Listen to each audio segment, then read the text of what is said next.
그리스도의 은총이 함께 하시길 기원합니다. 이 12장부터 14장까지는 사도 바울께서 고린도 교우들에게 은사들에 대해서, 신령한 은사들에 대해서 가르치는 대목입니다. 고린도 교회는 은사를 많이 받은 교회로 우리가 알고 있죠. 그런데 정작 그 은사를 받았지만 무엇을 위해서 주셨는지, 또 어떻게 사용해야 하는지에 대해서는 또 많이 오해하고 있던 교회가 이 고린도 교회였습니다. 그걸 교정하고 또 바로 세우기 위해서 사도 바울은 길게 교훈하고 있는 것이죠. 오늘 우리는 한 가지만 함께 살펴보려고 하는데, 먼저 그것은 이 고린도 교우들이 예전부터, 곧 예수님을 믿기 전에 갖고 있던 그 문화와 지식이, 특히 은사에 대해서 바른 성경이 가르치는 그러한 지식을 갖는데 걸림돌이 되었다라는 것을 사도 바울은 먼저 진단하고 있어요. 그게 2절입니다. 2절에 보시면 알다시피 여러분이 이방 사람일 때에는 여러분은 이리저리 끄는 대로 말 못하는 우상에게로 끌려다녔습니다. 당시 이 사람들은 그리스 로마 이 문화 속에서 어떤 신비한 영적인 체험을 한다든지 또 초자연적인 어떤 황홀경에 빠진다든지 하는 이러한 현상이 나타나면 그것은 그들의 신 가운데 디오니소스라고 하는 신이 그들에게 나타날 때, 임할 때 이런 현상이 나타난다. 그렇게 보았고요. 그리고 그런 체험이나 그런 현상을 아주 높이 평가를 했습니다. 그러니까 신이 임하는 그러한 일이니까 그렇게 평가를 했던 것이죠. 그러니까 그것은 그리스도인이 그런 것이 아니라 그 당시의 문화 사람들이 그랬던 겁니다. 그러면 이런 배경에서 자란 사람들이기 때문에 그 가운데 이제 예수님을 믿은 사람들이 있는 거죠.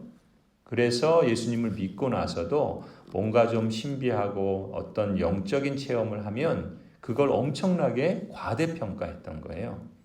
특히 자기 의지가 아니라 뭔가 신비한 황홀경에 빠져서 방언을 한다거나 또 예언을 하거나 이런 현상을 이제 성령 하나님께서 임하셨다. 그리고 성령의 역사다. 이렇게 이해하고 더 나아가서는 그걸 서로 경쟁하듯이 열광을 했던 겁니다. 그게 이제 성령파 열광주의자들의 모습이기도 한데요. 그래서 사도 바울께서는 먼저 2절에서 그런 말씀을 하신 거예요. 이런 식의 신비체험 또 황홀경에 빠지는 것, 그게 다 성령의 역사가 아니다라고 말씀하는 겁니다. 과거 우상에게 이리저리 끌려다닐 때도 그런 일이 있지 않았느냐? 그것과 다를 바가 뭐냐라고 분별할 것을 촉구하고 있는 것이죠. 그러면서 3절에서는 그렇다면 성령의 역사를 분별하는 바람직한 판단 기준은 뭔가? 그것을 제시하는 게 3절이에요. 3절을 보시면 그러므로 나는 여러분에게 알려드립니다. 하나님의 영으로 말하는 사람은 아무도 예수는 저주를 받아라 하고 말할 수 없고 또 성령을 힘입지 않고서는 아무도 예수는 주님이시다 하고 말할 수 없습니다. 이 성령의 역사인지 아닌지를 분별하는 바람직한 판단 기준이 있다는 거예요. 그게 뭐냐면 복잡한 게 아니라는 겁니다. 오히려 간단해요. 예수님을 주님으로 고백하느냐 아니냐 여기에 달려있다라는 거예요.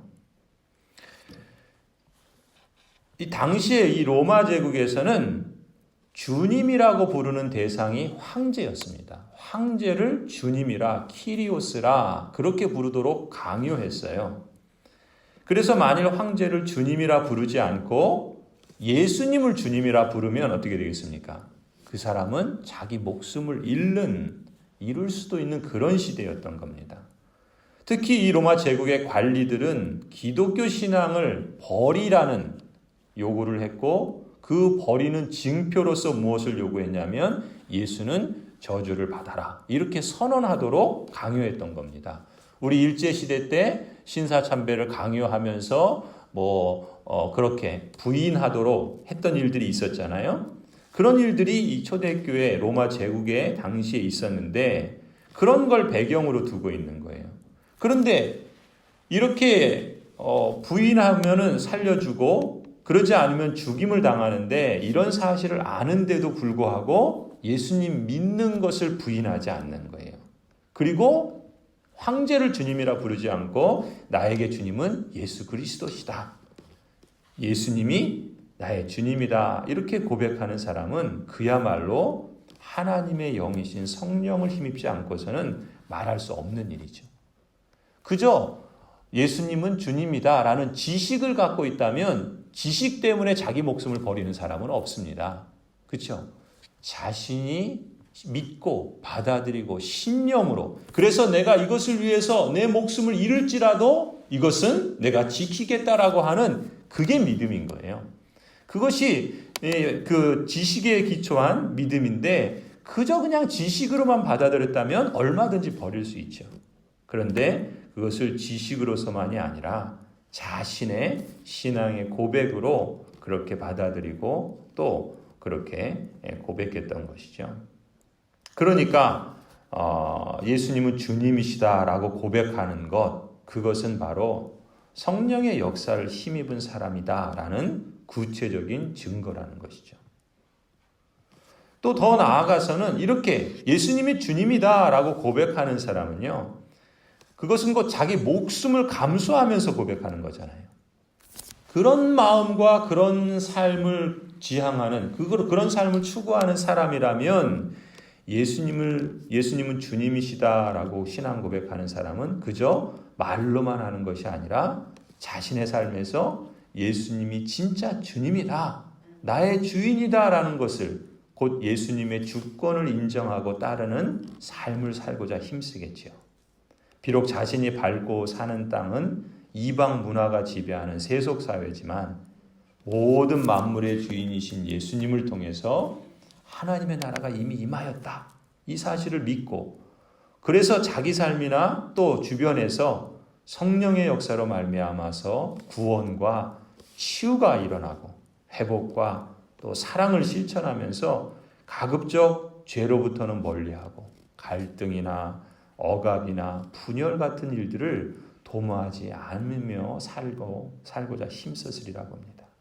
이처럼 예수님의 주권을 인정하는 사람, 예수님은 주님이시다라고 고백하는 사람은 그 삶 가운데 성령의 역사를 나타내기 마련인 것이죠. 따라서 이런 고백과 모습이 진정 성령의 역사요, 이렇게 고백하고 실천하는 사람이 하나님의 영을 힘입은 사람이라는 것을 그 열매로 분별하라. 사도 바울은 지금 이렇게 말씀하고 있습니다. 그저 어떤 좀 신비적인 체험을 한 거나 영적인 황홀경에 빠져서 방언을 하고 예언을 한다고 그걸 성령의 역사라고 보지 말고, 그건 이방 종교에서도 가능한 것이기 때문에 합당한 분별 기준이 아니다. 그렇게 말씀하고 있는 것이죠. 오늘 이 사실에 기초해서 오늘 우리에게 좀 연결시켜 보면은요, 우리 신자들도 어떤 영적인 체험을 또 황홀경에 빠진 어떤 그러한 신비한 체험을 했을 때, 또 어떤 행동을 우리가 평가할 때 그것이 진정으로 성령의 역사에 의한 것인가 아닌가를 판정하는 기준은 오늘 말씀에서도 우리에게 제시하는 것과 같다 봅니다. 그것이 뭡니까? 우리로 하여금 예수 그리스도의 주되심을 제대로 인식하게 하는가, 또 인식하고 있는가, 그리고 그것을 인식하는 것으로 지식으로 받아들인 것에 그치지 않고 그걸 실제로 믿고 고백하는가, 또 그 고백에 걸맞게 예수님이 주님이시다, 그 주님 되심을 드러내고 주님의 주권에 순종하고 그래서 의의 열매를 드러내는가, 아니면 그냥 예수님이 다스리고 예수님의 주권과는 그냥 무관하게 오히려 예수님의 주인 되심을 그 삶으로는 부인하면서 사는가, 그러면서 어떤 신비한 체험만을 추구하고 있지는 않는가, 그런 걸 통해서 우리가 분별하는 바른 분별력이 있어야 된다는 것이죠. 장로교 전통에 또 개혁신앙을 갖고 있는 우리들도 오순절 신학의 영향을 너무 많이 받아가지고 많은 사람들이 방언을 하거나 예언을 하거나 환상과 같은 이런 신비한 체험을 성령을 받은 체험의 증거로 보려는 경향이 강합니다. 오늘날도 그런 거예요. 그래서 그런 체험을 하지 않은 사람은 마치 예수님을 주님으로 고백하는 그리스도인이라 할지라도 그저 물 세례만 받아서 아직 성령 세례를 못 받았다고 그렇게 주장을 하기도 합니다. 그거는 성경이 가르치는 진리가 절대 아닙니다. 성령 세례도 받아야 된다 그렇게 말하는 것은 오늘 본문이 말하는 것과도 연결해 보면 전혀 바른 교리라고 볼 수가 없습니다. 그러니까 그런 체험을 하지 못했다고 해서 아직 성령을 받지 못한 것이라고 생각해서도 안 되는 것이죠. 오히려 더 마음을 쓰고 또 분별해야 하는 것은 과연 자신이 신자로서 하나님과 그의 아들 예수 그리스도의 주권을 받아들이는가? 예수님이 주님이신 것을 믿고 고백하는가? 그리고 그걸 의지해서 순종하고자 하는가? 또 그렇게 살아가면서 성령의 열매를 맺는 삶을 사는가? 성령의 열매는 갈라디아서에서 말씀하는 것처럼 그 모든 관계 속에서 맺어지는 성품의 열매들 아니겠습니까? 진정으로 사랑과 의에 윤리적인 삶을 살려는 의지가 있는가? 그리고 그런 의지를 통해서 자신의 내면 안에서 그것을 확인하고 또 삶 속에서 그것들을 실천해 나가고 자신을 그리스도 앞에 처복종하고 또 하나님의 뜻을 추구하는 일에 열심을 내고 그래서 하나님을 기쁘시게 하는 그런 예배자로서의 삶을 살아가는가? 그런 열매들이 있는가? 그런 의지가 발동되는가? 그런 것들을 우리가 더 유념하고 그것이 바른 은사에 대한 입장이고 또 성경이 가르치는 바요. 우리가 추구해야 될 진리라는 것이죠.